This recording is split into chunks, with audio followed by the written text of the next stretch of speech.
BookCast FM, bringing books to life, one cast at a time. Welcome to, well, this is going to be a deep dive today. We're really going to unpack some fascinating ideas from Why Greatness Cannot Be Planned, The Myth of the Objective. That's by Kenneth O. Stanley and Joel Lehman. You know, it's funny, this book almost feels like it's pushing back against everything we've been taught about, achieving success.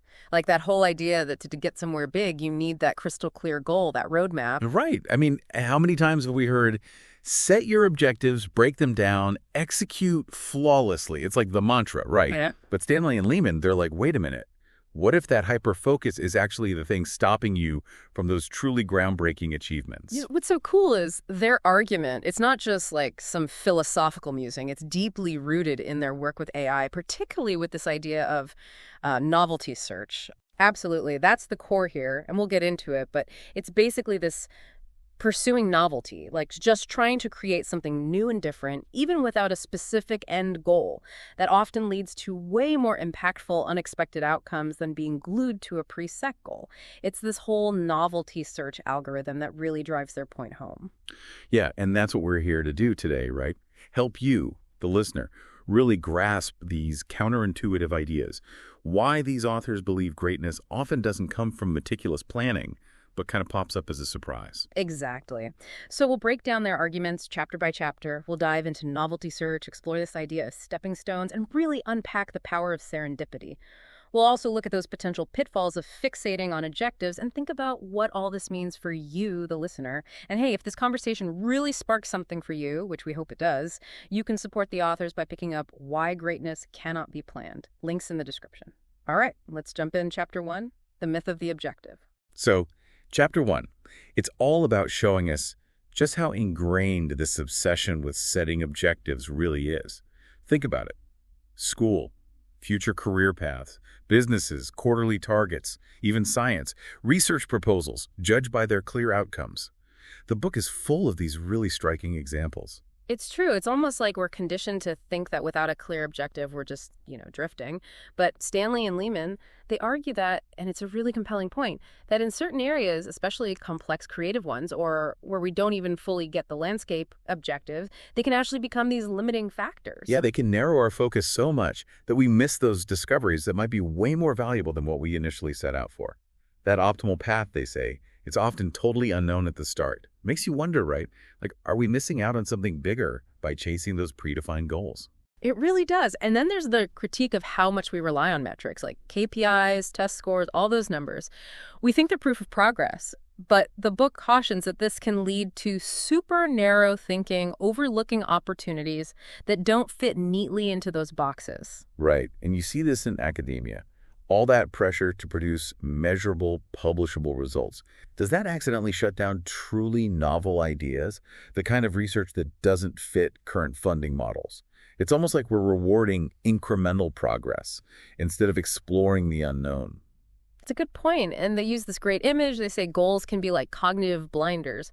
By zeroing in on that endpoint, we actually limit what we see, right? Yeah. And we explore less. And it's that exploration, the book argues, where those big breakthroughs often happen. Yeah, it's like we're so focused on the destination that we miss the scenery, and that's where the real treasures might be. So for you listening, the takeaway here is to really question your goals, especially in creative fields. Are they actually holding you back from exploring? Maybe it's time to let curiosity lead a bit more than those rigid objectives. As the authors say, when you pick an objective, you demote everything else. That really sits with you, doesn't it? It does. It leads us perfectly into Chapter 2, The Curse of Goals, where they really dig into how goals can actually work against us in situations where the path isn't clear-cut. Okay, curse. That's a strong word. What do they mean by that? Well, they're saying these goal-driven systems can be surprisingly fragile, especially when faced with the real-world unpredictability. When success isn't a straight line, having that fixed target can actually make it more likely to get stuck, Right, like you're so focused on the one path you think is right that you miss a detour that could lead to something better. Exactly. And that's where they bring up deceptive problems. It's when progress on those smaller goals, those milestones, they don't actually get you closer to real, lasting success. They use this great analogy of someone trying to climb the tallest mountain in thick fog. If they just keep going uphill, based on what they can see, they might hit a smaller peak and think, hey, I made it. But the real summit is miles away, hidden somewhere else entirely.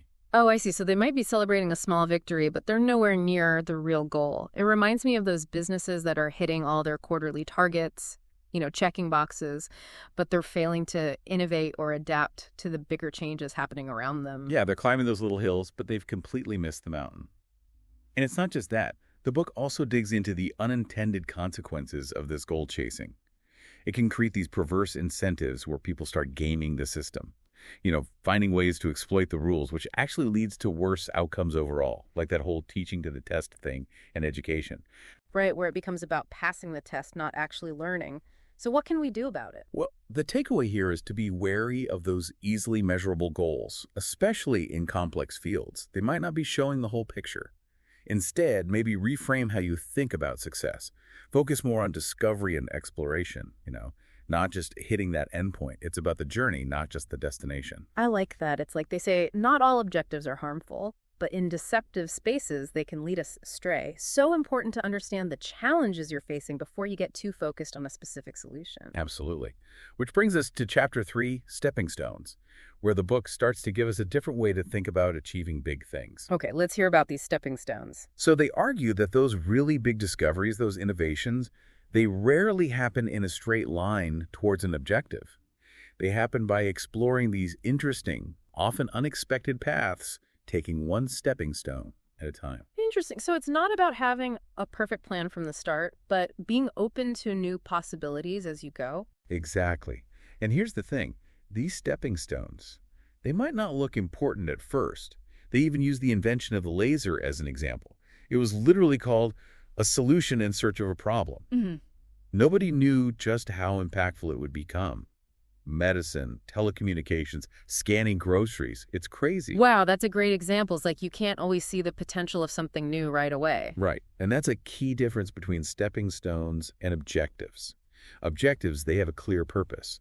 Stepping stones, they just lead to something else, often without any immediate obvious use. They really warn against judging an idea too quickly, asking, what's this good for, right off the bat. Right, because you might dismiss something that could lead to something amazing down the line. Exactly. And the most important stepping stones, the ones leading to those breakthroughs, you can't plan for them. They use this great analogy of crossing a river by jumping on stones that only become visible one at a time. You might have to take a step sideways, even backwards, to get to the next one that'll help you cross. Oh, I like that. It shows how you sometimes have to deviate from the seemingly logical path to get to where you really need to be. Yeah, sometimes those side steps are the most important ones. And this leads to another cool idea, the Picasso problem. They say you can't evolve a Picasso by selecting for Picassos. You can't just aim to create something groundbreaking. Genius comes from exploring, experimenting, stumbling upon those unexpected insights. It's not about copying what's already been done. So true innovation comes from being open to new things, not just trying to replicate past successes. Precisely. And this is important for how we evaluate early innovation, right? Yeah. Because these stepping stones, they often look useless at first. So traditional systems for funding, research, startups, even education, they might overlook or reject them. They don't fit the neat objectives and metrics. Yeah, it's like we need to create systems that allow for more experimentation and risk-taking, even if the immediate payoff isn't clear. Exactly. So the takeaway here is stop trying to reverse engineer greatness by planning every step. Ask yourself, what's interesting? What hasn't been tried? Allow for those off-path ideas. They could lead to something much bigger than you imagined. It's like they say, the stepping stones to greatness are not necessarily great themselves, and the stepping stone that leads to a Nobel Prize may look like a dead end at the time it's discovered. Really makes you think about what we consider valuable, doesn't it? It does. It's about the potential, not just the immediate outcome. And speaking of unexpected discoveries, Chapter 4 dives into the power of serendipity. Ah, serendipity, finding something valuable when you weren't even looking for it. It's a great feeling, right? The best. And they argue that so many major discoveries were these happy accidents arising from curiosity and just exploring. And they emphasize that serendipity isn't just luck. It's a result of novelty-driven exploration. So it's not just about being lucky, but about creating the conditions for those lucky discoveries to happen. Exactly. Think of Alexander Fleming discovering penicillin. He wasn't trying to find an antibiotic. He just noticed mold inhibiting bacteria growth in his Petri dish. It was an accident. But because he was curious and open to the unusual, it led to a medical revolution. None of his original objectives could have predicted that. That's incredible. It shows how being observant and open to the unexpected can lead to truly groundbreaking things. Right. And they say that our obsession with planning can actually block serendipity. When we only look for what we expect, we miss those unexpected things, which, as we've seen, is often where the real gold is. It's like we're so focused on following the map that we miss the hidden treasure off to the side. Exactly. They give the example of scientific studies being tossed out because they didn't fit the initial hypothesis, even if they had some amazing insights. It's a shame, really. It is. So what can we do to invite more serendipity into our lives? Well, they emphasize that serendipity favors the explorer. The more you expose yourself to different ideas, the more likely you are to stumble upon something valuable.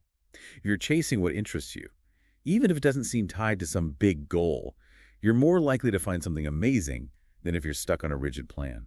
So it's about staying curious and following your interests, even if you don't know where they'll lead. Precisely. And they caution us about those success stories that make it seem like everything was planned. Yeah.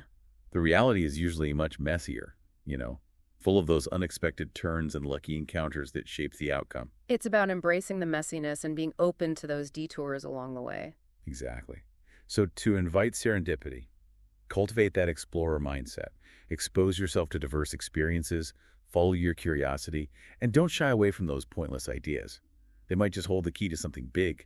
Serendipity is not a strategy, but it is a phenomenon that rewards the curious and the open-minded, they say. And you are more likely to find what you're not looking for than what you are. It's a reminder to be open to possibilities, right? It is, to stay open and curious. And speaking of paths, that leads us to Chapter 5, the elusive path. All right, what makes this path so elusive? Well, this chapter really drives home the idea that trying to plan a precise route to achieve truly great things, it's often just not possible.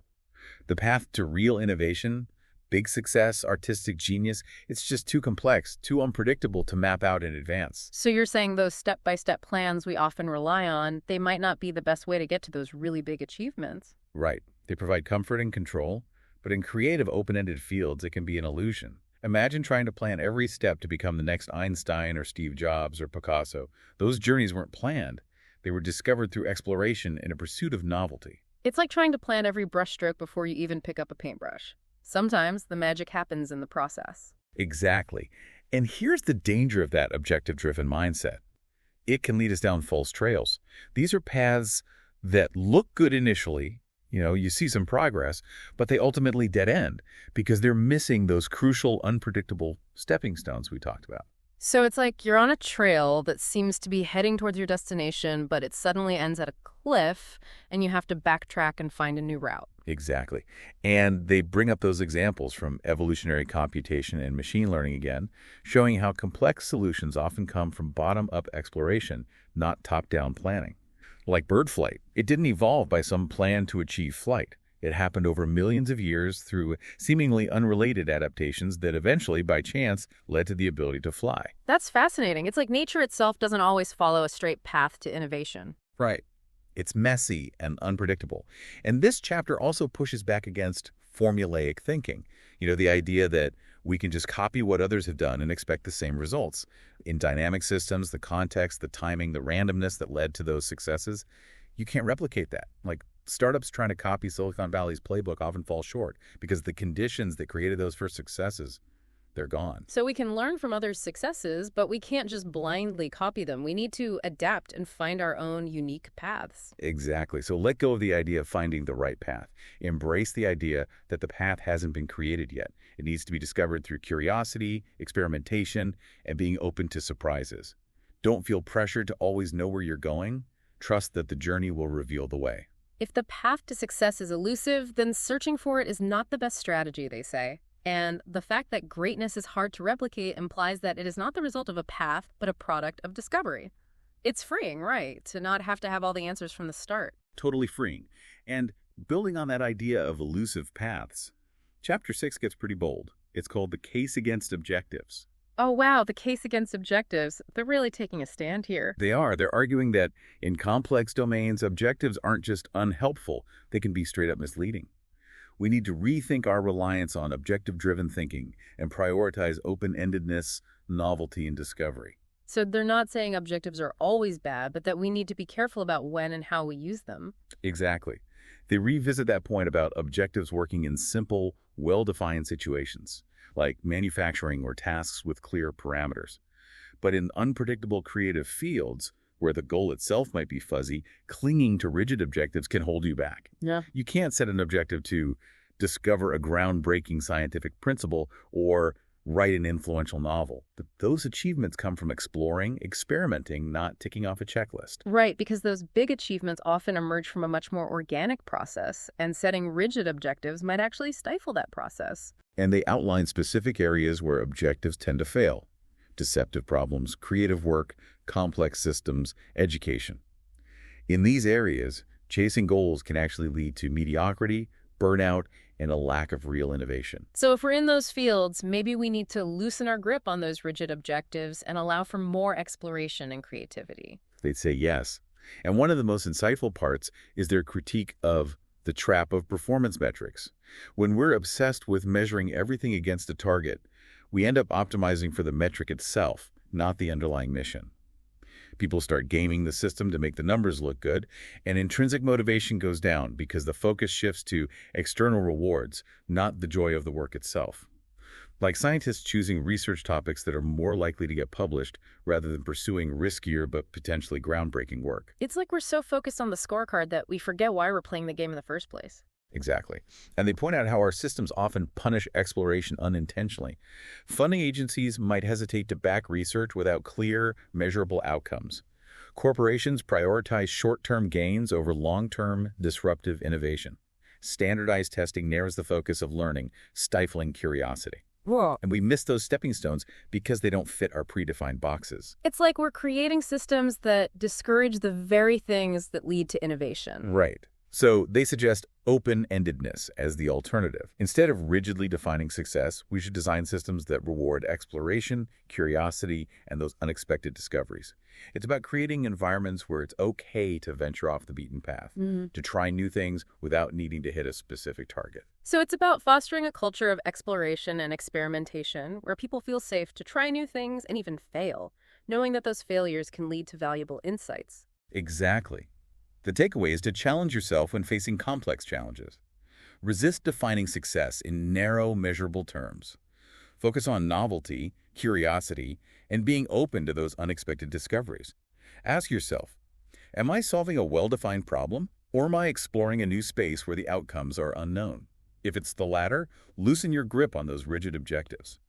Objectives can become the enemy of creativity when they turn systems into factories instead of laboratories, they say. And in the most important domains, the best way to succeed may be to stop trying to succeed. It's paradoxical, but it makes sense, doesn't it? It does. It's about shifting our focus from outcome to process. And in Chapter 7, they move from theory to a practical demonstration, the open-ended algorithm. Oh, this sounds interesting. Tell me more about this open-ended algorithm. Here they dive into their own work in AI and evolutionary computation, presenting novelty search as a concrete example of how removing objectives can actually lead to more innovative results than those traditional goal-driven approaches. Okay, so for those of us who aren't AI experts, can you give us a quick breakdown of how those traditional algorithms usually work when they're trying to solve a problem? Sure. Most traditional AI and machine learning, they're designed to be goal-driven. You set a clear performance metric, like how far a robot moves, the score in a game, or the accuracy of a prediction. The algorithm then searches for solutions that maximize that metric. It works well when the goal is clear and the path is relatively straightforward, but in complex or deceptive environments, it can get stuck. So they find a solution that's okay, but not the best possible, because they're so focused on that one metric. Exactly. They get stuck in these local optimas, making small improvements without finding those truly innovative breakthroughs. It's like they're climbing the wrong hill because they're only looking at what's directly in front of them. So how does novelty search change that? Well, novelty search completely flips the script. Instead of rewarding progress towards a goal, it ignores the goal altogether. It only rewards solutions that are different from anything the system has seen before. It doesn't care if a robot is moving towards a target. It just cares if it's doing something new and unique. That's fascinating. So it's like encouraging the algorithm to be creative and explore outside the box. Exactly. And by doing that, It stumbles upon those stepping stones Mm. that might lead to something amazing. By rewarding novelty, the algorithm explores the entire solution space, not just the area around the initial goal. It's like saying, let's see what's out there, rather than let's just go uphill. I love that analogy. So it's about exploring the unknown rather than sticking to the familiar path. Precisely. And they have this great case study with robots learning to walk. In the traditional setup, robots were rewarded for moving forward. But they struggled to learn to walk because the coordination needed was too complex. They got stuck in simpler movements. It's like they were trying to run before they could crawl. Exactly. But with novelty search, the robots were just rewarded for moving differently.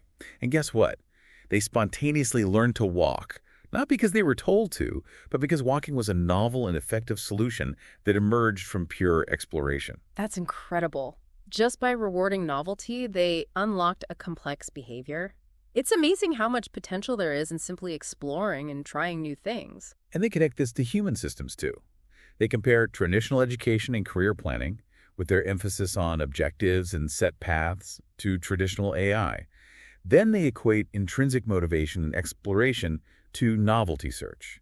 It's like they're saying that in both cases, removing the rigid focus on objectives can unlock so much more potential. So it's about allowing for more creativity and exploration in education and career paths, trusting that people will discover their own unique ways to succeed. Absolutely. So the takeaway here is, when you're stuck, abandon the goal for a bit. Try something new, even if it seems irrelevant. Pursue novelty, even if you don't see where it's going. You might stumble upon that breakthrough you never planned for. As they say, by abandoning objectives, we achieve what objectives could not, and novelty is not the enemy of progress, it is the fuel. Really makes you rethink how we approach problem solving, doesn't it? It does. And then they apply this to human development in Chapter 8. Children are not bootstraps. Oh, interesting title. What do they mean by that? Well, they're addressing how we approach raising and educating kids, critiquing this bootstrap fallacy. It's the idea that if we just set the right goals and provide enough structure, kids will automatically achieve success. So it's like we're assuming we know exactly what success looks like and how to get there, and we're trying to force feed that to kids. Right. And they argue that this is flawed. We don't have a perfect understanding of what greatness is, let alone how to engineer it. And then they look at our standardized education systems with their emphasis on objectives, testing, and benchmarks. While these systems aim for basic competency, they argue it comes at a cost. Suppressing exploration, stifling creativity, discouraging curiosity in things that don't fit those objectives. Like a kid who loves drawing fantasy worlds or building elaborate Lego creations, being pushed to focus on subjects deemed more practical. Right, because those passions might not directly translate to a good test score or a practical career, but they could be developing important skills and nurturing their creativity. Exactly. And ironically, when you look at successful, innovative people, you often find they had childhoods filled with unstructured curiosity and exploration in things that seemed impractical. Those seemingly aimless pursuits often lay the groundwork for their later achievements. It's like those early explorations, even if they seem random, are actually building important foundations. They are. And they critique how we misuse metrics in education. High test scores don't always mean genuine understanding. When the focus becomes about hitting those metrics, teachers and students end up teaching and learning for the test, not for true understanding or developing critical thinking skills. It's the same problem with objective-based AI, focusing on the metric over the real goal. So it's about shifting the focus from metrics to genuine understanding and encouraging exploration and curiosity. Right. They advocate for a shift in how we raise and educate kids. Instead of molding them into a predefined successful adult, we should see their development as an open-ended process. Foster curiosity-driven learning, allow unstructured play, and accept that we can't always predict what experiences will be most valuable for them. It's about trusting the process and allowing kids to discover their own paths, even if they're not the ones we would have chosen for them. Exactly. So the takeaway for parents and educators is to resist over-optimizing kids' futures. Let them explore their passions, even if they seem unconventional. Trust that those explorations are building valuable stepping stones, even if you can't see the direct connection now. A child is not a project to be managed, but a universe to be discovered, they say. And what if the most important thing your child will do one day depends on a stepping stone you discard today? Powerful, right? It really makes you think about the long-term impact of those early experiences. It does. And then Chapter 9 takes this even broader, looking beyond the algorithm at the societal implications of our objective obsession. Okay, so they're expanding the scope now to how this impacts our society as a whole. Yes. They want us to consider what happens when we apply these lessons of novelty search and open-endedness not just to AI and education, but to our governments, corporations, science, our entire culture. They argue that our reliance on objectives might be limiting our potential for truly transformative innovation. So they're saying that this objective-driven mindset is so pervasive that it's actually hindering progress on a larger scale. Right. They point out how goal-oriented our institutions have become. Governments set policy targets, corporations focus on short-term earnings, scientific research is driven by specific, measurable objectives. And the problem is, those groundbreaking innovations, the paradigm-shifting discoveries, they rarely fit neatly into these predefined boxes. So it's like we're so focused on hitting those short-term targets that we're missing out on the potential for truly transformative change. Exactly. And we live in a culture that values optimization. We're constantly trying to make everything more efficient, measurable, predictable, but they warn that this optimization can actually stifle diversity of thought, penalize experimentation, and create brittle systems that can't adapt to unexpected challenges. When everything is about maximizing predefined metrics, we lose the creativity and out-of-the-box thinking that drives true progress. It's like we're trying to optimize for a specific future, but in doing so, we're limiting our ability to adapt to change and discover new possibilities. Right. They say our systems often create environments that are hostile to exploration and novelty. Because exploration is hard to measure in the short term and doesn't always yield immediate results, it's often discouraged in favor of more quantifiable activities. But these systems need innovation to survive, and they're undermining the very things that lead to it. It's like shooting ourselves in the foot, really. We need innovation, but we're creating systems that make it harder to achieve. It is. So they ask us to imagine a novelty-friendly world, where diverse paths are supported, funding rewards curiosity, failure is seen as a part of learning, and people are free to explore their passions without needing to justify them in terms of predefined goals. That sounds like a much more dynamic and exciting world, one that embraces uncertainty and the unknown. It does. And they highlight the importance of culture in shaping our views on exploration versus optimization. If we change how we talk about success, intelligence, and ambition, we can shift our values away from the rigid constraints of objectives and towards an appreciation for open-ended discovery. It's about moving away from that 5-year plan mentality and embracing a philosophy that values exploration and the unexpected. So it's not just about changing our systems, but changing our mindset as well. Exactly. And the takeaway here is a call to action. In your organizations, schools, policymaking, even personal interactions, create environments that reward curiosity, don't punish failure, and understand the value of exploring the unknown.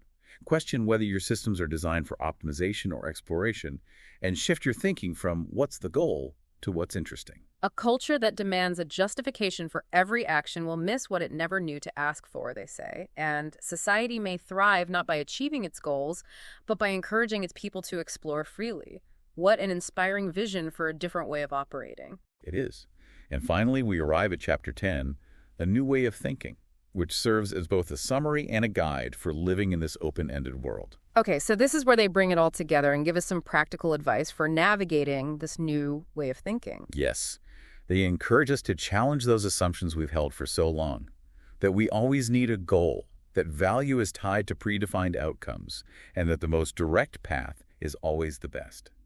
They propose a shift in perspective, recognizing that value can be emergent and unexpected, that the best paths are often discovered, and that novelty itself is a worthwhile pursuit. So it's about letting go of that need for a rigid objective for everything and trusting our curiosity and those pointless interests that spark our imagination. Exactly. And they suggest a new guiding principle, interestingness or novelty. Instead of asking, will this help me achieve my goal? Ask, what's different here? What hasn't been tried? What fascinates me, even if its practical use isn't clear? This shift in focus fuels creativity, sustains motivation, and opens us up to those crucial stepping stones we'd miss if we were just optimizing for a predefined goal. It's like they're saying, follow your curiosity and see where it leads. Precisely. And they offer practical advice. Reevaluate your goals. Allow yourself and others to explore without judgment. Create environments that value playfulness and divergence. Even small shifts, like exploring a random interest or giving your team space to experiment, can lead to big changes. So it's about making space for exploration and experimentation in all areas of our lives. Right. And ultimately, it's about letting go of the fear of wasting time, making mistakes, or not achieving enough. They argue that true greatness often comes when we let go of control and trust our curiosity. It's about embracing the journey and trusting that the right path will reveal itself along the way. Exactly. And the takeaways are beautifully summarized in these questions. Replace what's the goal with what's interesting. Don't panic without a clear direction. Let curiosity be your guide in uncertain environments. Build systems that allow for open-endedness. If you demand a justification for every step, you will never reach the summit you didn't know existed, they say. And the path to greatness is not a line, it's a web. And you don't navigate it by chasing goals, but by following curiosity. Those are powerful words to live by, don't you think? They are. It's a whole new way of thinking about achievement and success. So the core message of why greatness cannot be planned is this. True greatness, the kind that leads to transformative innovation and lasting success, is often discovered through exploration and a pursuit of novelty, not meticulous planning. By letting go of the myth that objectives are always essential and embracing curiosity, experimentation, and the unexpected, you can unlock incredible possibilities. We encourage you to think about one area in your life where you can shift your approach, move away from a goal-oriented mindset, and focus on what truly sparks your curiosity. See what happens. And if this deep dive has resonated with you, please consider supporting the authors by buying their book. You can find a link in the episode description. It's a book that can truly change how you approach your goals and your understanding of success. Absolutely. Well, that's all the time we have for this deep dive. Thank you for joining us on this exploration of such a thought-provoking book. Until next time, keep questioning, keep exploring, and stay curious. BookCast FM, bringing books to life one cast at a time.